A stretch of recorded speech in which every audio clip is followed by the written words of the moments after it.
കേരള സർവകലാശാല registrar KS. അനിൽകുമാറിന്റെ ഹർജി ഇന്ന് കോടതി വീണ്ടും പരിഗണിക്കുന്ന ദിവസം കൂടിയാണ്. നമുക്കറിയാം, കഴിഞ്ഞ ദിവസം ഈ ഹർജി പരിഗണിച്ചപ്പോൾ വി സിക്കെതിരെ രൂക്ഷമായ വിമർശനമാണ് കോടതി മുന്നോട്ട് വച്ചിരുന്നത്.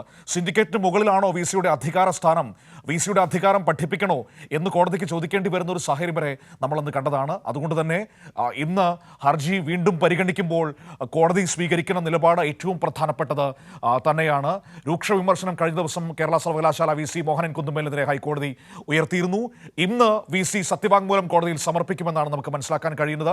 അന്ന് കോടതിയിൽ വി സി കൂടുതൽ സമയം ചോദിച്ചിരുന്നു, പക്ഷേ കോടതി അത് അനുവദിച്ചില്ല. ഇന്ന് സമർപ്പിക്കാൻ പറയുകയായിരുന്നു. വിവരങ്ങളുമായി അമൽനാഥ് കൊച്ചിയിൽ നിന്ന് നമ്മളോടൊപ്പം ചേരുകയാണ്. നോക്കാം എന്താണ് സംഭവിക്കാൻ പോകുന്നതെന്ന്. അമൽ, ഈ രജിസ്ട്രാർ, കേരള സർവകലാശാല രജിസ്ട്രാർ ഡോക്ടർ കെ.എസ്. അനിൽകുമാർ, അദ്ദേഹത്തിന്റെ ഹർജി, സസ്പെൻഷൻ നടപടികൾ ചോദ്യം ചെയ്ത ഹർജി ഇന്ന് ഹൈക്കോടതിയുടെ മുൻപിലേക്ക് വീണ്ടും വരികയാണ്. കഴിഞ്ഞ ദിവസം ഇത് പരിഗണിച്ചപ്പോൾ രൂക്ഷമായ വിമർശനം കോടതി ഉന്നയിച്ചിരുന്നു വി സിക്കെതിരെ. ഇന്നിപ്പോൾ വീണ്ടും ആ ഹർജി പരിഗണിക്കുമ്പോൾ ആ വിമർശനം ഉന്നയിച്ചതിന്റെ പശ്ചാത്തലത്തിൽ ഒരു തിരിച്ചടി വി സിയുടെ ക്യാമ്പ് ഭയപ്പെടുന്നുണ്ടോ? ഇന്നവർ സത്യവാങ്മൂലം നൽകില്ലേ ഈ വിഷയത്തിൽ?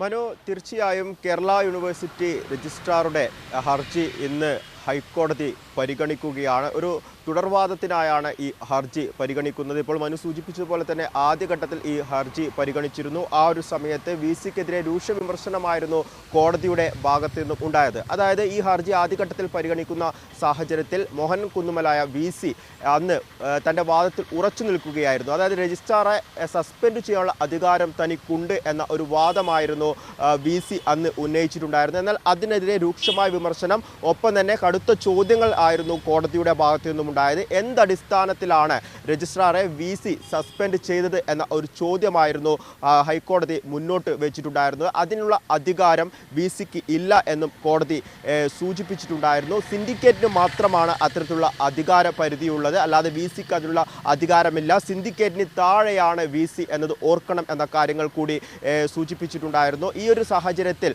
തുടർവാദത്തിനായാണ് വീണ്ടും ഈ ഹർജി പരിഗണിക്കുന്നത്. അതോടൊപ്പം തന്നെ കോടതി ഈ കഴിഞ്ഞ ആദ്യഘട്ടത്തിൽ ഈ ഹർജി പരിഗണിച്ച സാഹചര്യത്തിൽ കൂടുതൽ കാര്യങ്ങൾ കൂടി വ്യക്തമാക്കിയിരുന്നു. ഇത്തരത്തിൽ ഏതെങ്കിലും സസ്പെൻഷൻ നടപടികളൊക്കെ തന്നെ ഉണ്ടെങ്കിൽ തന്നെ അത് സിൻഡിക്കേറ്റിനെ അറിയിക്കുക എന്നതാണ് വി സിയുടെ ചുമതല. ആ ഒരു കാര്യത്തോടു കൂടി വി സിയുടെ ഉത്തരവാദിത്വം പൂർണ്ണമായും അവസാനിച്ചിരിക്കുന്നു. പിന്നീട് അതിലൊരു തീരുമാനമെടുക്കുവാനുള്ള അധികാരം അത് സിൻഡിക്കേറ്റിന് മാത്രമാണ്. നിലവിൽ ഇപ്പോൾ ഈ രജിസ്ട്രാറുടെ ഈ സസ്പെൻഷൻ സിൻഡിക്കേറ്റ് റദ്ദാക്കിയതോടുകൂടി ആ ഒരു കാര്യം, അല്ലെങ്കിൽ ആ ഒരു പ്രശ്നം അവിടെ